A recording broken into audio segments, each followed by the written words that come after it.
పగడాల ప్రవీణ్ కుమార్ గారు పాస్టర్ గారు మొన్న నైట్ కొంతమూరు దగ్గర అనుమానాస్పదంగా మృతి చెందడం మనందరికీ కూడా తెలిసిందే. ప్రవీణ్ గారి మరణం అనేది చాలా బాధాకరమైన ఇష్యూ. అనుమానాస్పదంగా మృతి చెందారు అని చెప్పి పోలీసులు కూడా కేసు ఫైల్ చేయడం జరిగింది. ఆ నెక్స్ట్ డే మార్నింగ్ కొంతమంది చూసి ఇలా చనిపోయారని చెప్పగానే పోలీసులు ఇన్వెస్టిగేషన్ కి వెంటనే వచ్చి ఇమీడియట్ గా బాడీని కూడా అక్కడ నుంచి తీసి ఇన్వెస్టిగేషన్ చేయడం మొదలు పెట్టారు. అందరూ కూడా వాళ్ళ కుటుంబ సభ్యులు ఎవరైతే ఉన్నారో వాళ్ళందరూ కూడా వాళ్ళ అనుమానాస్పదంగా ఆ మృతిని వాళ్ళు భావించిన తర్వాత వాళ్ళ అనుమానాస్పదంగా మృతి అని చెప్పేసి పెట్టడం జరిగింది. ఇమీడియట్ గా నేను కూడా ఎస్పీ గారితో మాట్లాడాను, డీజీపీ గారితో మాట్లాడడం జరిగింది. గౌరవ ముఖ్యమంత్రి గారు కూడా దీని మీద ఇమీడియట్ గా ఎంక్వైరీ వేసి నిజానిజాలు తేల్చమని చెప్పేసి అందరికీ కూడా ఆర్డర్స్ కూడా పాస్ చేయడం జరిగింది.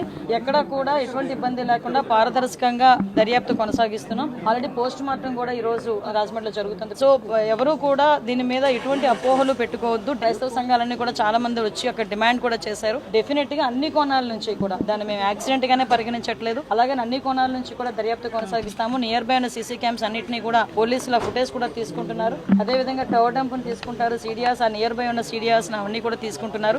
అన్ని కోణాల్లోని కూడా ఎంక్వైరీ చేస్తున్నాం. ఒక టీమ్ ను కూడా దీనికి డిప్లాయ్ చేయడం జరిగింది. దయచేసి నేను ఏం చెప్తున్నానంటే ఇది మతపరమైన ఇష్యూ, చాలా ట్రాన్స్పరెంట్ గా చేస్తున్నాం. దీని మీద ఎటువంటి అపోహలు పెట్టుకోవద్దని మనస్ఫూర్తిగా నేను తెలియజేస్తున్నానండి. దీని మీద ఎటువంటి రాజకీయాలు కూడా దీని మీద పని చేయకూడదని నేను కోరుకుంటున్నాను. ఎందుకంటే ఇది ఒక పాస్టర్ గారి తాలూకా మృతికి సంబంధించిన ఇష్యూ. దీన్ని మేము చాలా క్లారిటీగా క్లియర్ గా దీన్ని ఎంక్వైరీ చేయడానికి కూడా మేము సిద్ధపడ్డాం. ఒక కమిటీని కూడా మేము ఫామ్ చేయడం జరిగింది. ఇమీడియట్ గా అది ఏ రకంగా చనిపోయారు అన్నది కూడా ఈ నిజానిజాలు కూడా అతి త్వరలోనే మీ అందరి ముందుకు